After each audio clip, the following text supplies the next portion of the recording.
فبأي آلاء ربكما تكذبان خلق الإنسان من صلصال كالفخار وخلق الجن من مارج من نار فبأي آلاء ربكما تكذبان رب المشرقين ورب المغربين فبأي آلاء ربكما تكذبان مرج البحرين يلتقيان بينهما برزخ لا يبغيان فبأي آلاء ربكما تكذبان يخرج منهما اللؤلؤ والمرجان فبأي آلاء ربكما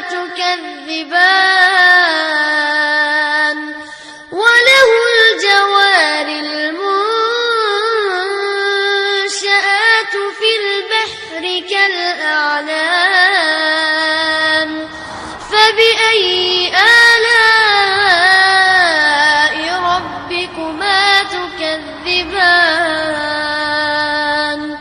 كل من عليها فان ويبقى وجه ربك ذو الجلال والإكرام فبأي آلاء ربكما تكذبان يسأله من في السماوات والأرض كل يوم هو في شأن فبأي آلاء ربكما تكذبان سنفرغ لكم أيها الثقلان فبأي آلاء ربكما تكذبان يا معشر الجن والإنس